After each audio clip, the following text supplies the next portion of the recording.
As a family, we were never particularly close, but we never had any issues either. The same goes for my extended family. They always lived a few hours away, but we would see each other during summer vacations or Christmas and always got along great. However, as we grew older, we naturally grew apart, living our own lives, just like everyone else. I am now 31 years old. In 2014, when I was 22 and attending university, I received a phone call from my mother that turned my life upside down. I remember I didn't answer it at first because I was gaming with friends, but she called again immediately after the first call. In the family, if you call twice like that, it's an unwritten rule that it's important, like someone has died. So when she called again, I excused myself and answered, only to hear chaos on the other end, like people were arguing. But when my mom realized I had answered, it sounded like she went to another room and closed the door. I just asked what was going on, and I heard she was crying. My memory of this conversation is a bit blurry, but she basically asked me if I had something to confess regarding E, my cousin on my mom's side, who is 7 years younger than me and was 15 at the time. At that point, I hadn't even seen E for several years. I just said no and asked what this was about. She just cried even harder and started accusing me of molesting E when we were children, saying that she had told everything to my sister, who then told my mother and my aunt. She said E had told them that when she was 9 and I was 16, she was playing in my room when I came in and started feeling her under her clothes and kissing her. My mother screamed at me to say something, but I couldn't even speak. It was also absurd. I remember thinking it must be some bad joke. The last thing I remember saying was that it's not true and that he is lying. But then my mom goes on saying that how he gave such a detailed description of where and how, then she kept asking something like did you do this, and I just screamed back at her no each time. It all ended with my mom putting me on speaker, and both my mom and dad saying that they don't want anything to do with me and never to contact them again. 2 of my sisters texted me later that day, pretty much saying that I'm disgusting, and then blocked me. I know it's weird, but after that call, I went to have a long shower. To this day, I still don't know why I did that. After calming down, I started calling and texting everyone, even E, no one answered, and the ones who hadn't blocked my number by then quickly did so. The only thing I heard back was from my father, who texted me to stop contacting them and that they need to heal. That was 9 years ago, and I haven't spoken to anyone in my family since that day. To say this, me up is an understatement. I was living in a haze for weeks after that and hardly ate at all. It didn't help that this was right before I was supposed to defend my bachelor's thesis and was already stressed out. Luckily, my co-writer said something was up and saved me by controlling the conversation so that I got the easy parts without him. I surely would have failed. Needless to say, no one came to my graduation. Then started the worst period of my life. I spent the first year expecting the cops to knock on my door and arrest me for sexual abuse. I didn't land any jobs, just living off my saved money. I drank a lot and became resentful and violent. The only reason I didn't hurt anyone is that no one was around. My neighbor called the cops on me once after I had smashed a glass, but I managed to convince the officers that I had just dropped it, and they went away since there were no others inside my apartment. Instead of sleeping, I spent my nights planning how I could hurt E and make sure no one ever found out, even thinking how I could actually do the things she'd accused me of, but much worse. I know I'm not proud of that. I landed my first real job in my field in late 2015. Only then did things start to improve. I focused all my time on my job as it gave me something normal to do. Recovery was a slow process, but I drank less and smiled more. I lived cheap and earned good money, so I made a point of buying myself a nice gift for my birthdays, a VR headset, a motorcycle, Lego, etc. And last year, I moved from my shitty apartment and bought a small house. It was an old dream of mine to have my own garage and a garden to care for, which has boosted me even more. So my life is okay now. I still have problems. I've been on antidepressants for the last few years, and while they help, it's not in a happy way. They simply remove the dark thoughts and replace them with dead ones. My trust in other people is close to non-existent. I've tried dating but only been on 2 dates with 2 different women.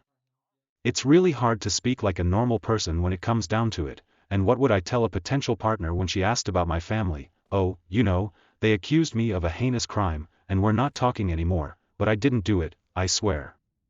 My field is very male-dominated, so the only woman I really speak to is my therapist, who I like a lot. A few days ago, I received a text from my mother. It felt unreal, and I was scared to open it at first, so I just stared at the notification for hours before opening it yesterday. A second text followed, translated they basically say, "Hi, my name is, it's been so long since we talked, we miss you and want to know how you're doing." Here she writes a long text about my sisters and how my nieces and nephews are getting big. I didn't even know I was an uncle. Now that we know, we love you and always will. Love, Mom and Dad. The second text said, "Hi, my name is, we understand if you don't want to talk to us after what happened, but please listen. Last month, the subject of you was brought up at a family gathering. E was downplaying everything that had happened to her. It got so awkward that she finally admitted that nothing happened and that she probably just dreamed it. We were all appalled by this. When we last spoke, we wanted to protect E and did the only thing we thought we could do. We know that's not excusing how you were treated. What he did was wrong, and we're all angry at her. We have called everyone that knew and told them the truth. We all want to speak with you, and your sisters want you to meet their families. Please write back if you can find it in you to forgive us. Love, Mom and Dad." So yeah, that's my situation right now. I haven't answered, but they no doubt know I've seen it. Truth be told, I'm seething. So many old, shitty memories are now stirring again. I don't want to forgive them, and I wouldn't trust myself to be in the same room as them right now. Part of me wants to call my family and unleash everything on them, to guilt them with everything I went through until they all hit rock bottom, then dedicate my life to making my cousin's life as miserable as possible. The other part wants to ignore them and continue with my okayish life, with my motorcycle and my garden to keep me company. I don't have any friends, the only people I speak to are my coworkers, but we're not really close. I've called my therapist's clinic, but they told me she's on vacation and won't be available for weeks, and I don't want anyone else but her.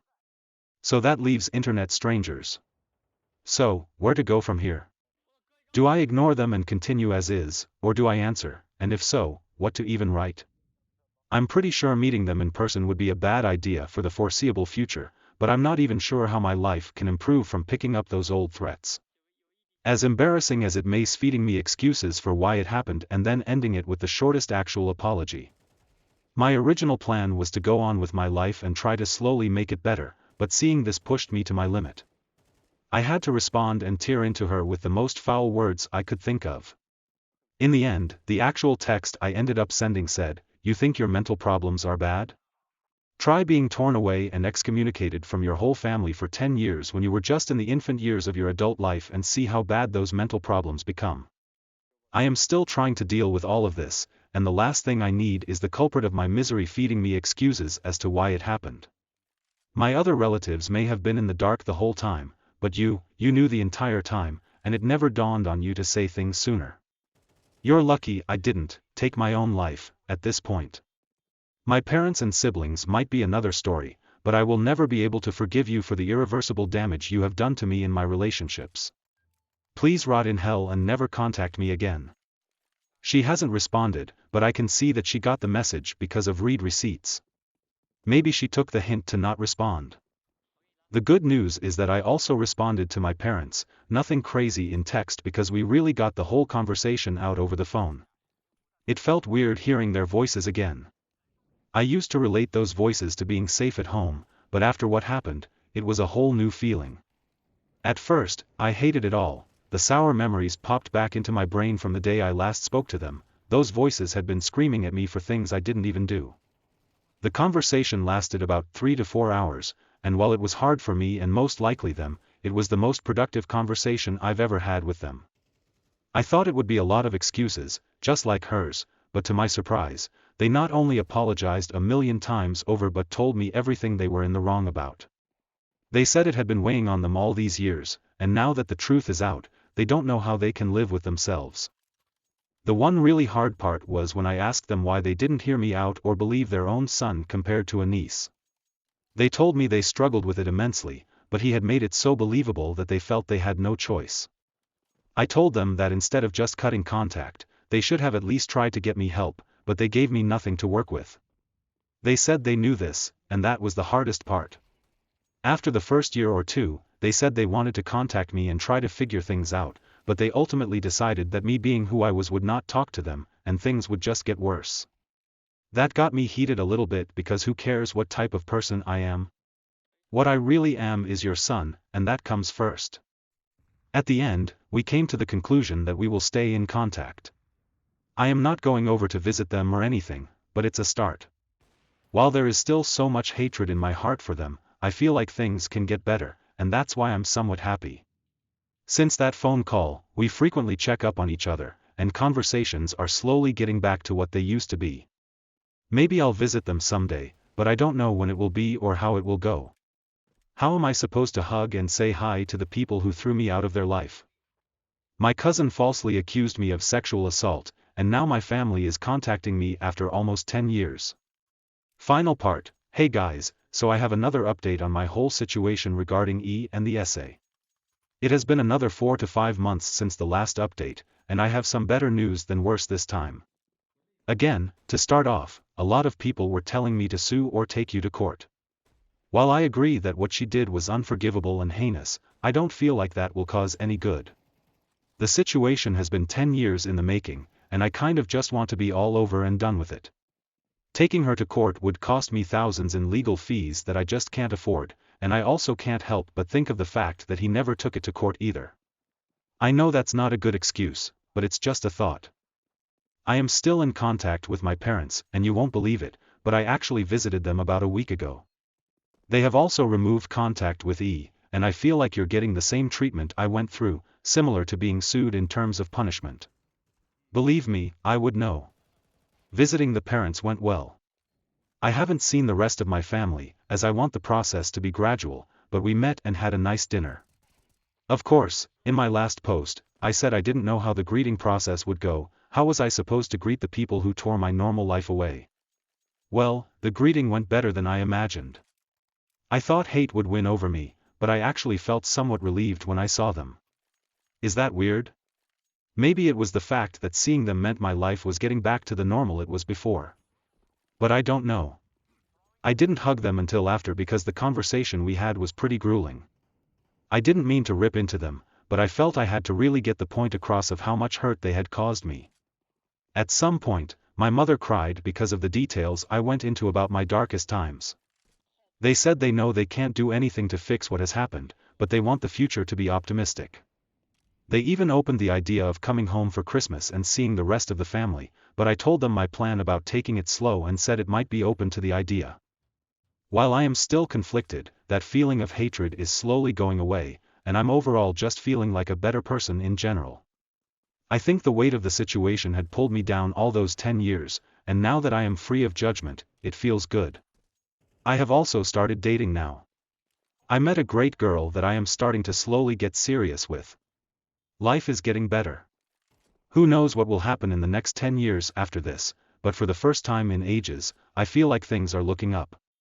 For all those reading, please use my story as an example for your personal problems and grudges. Things do get better, even if you have to wait 10 years.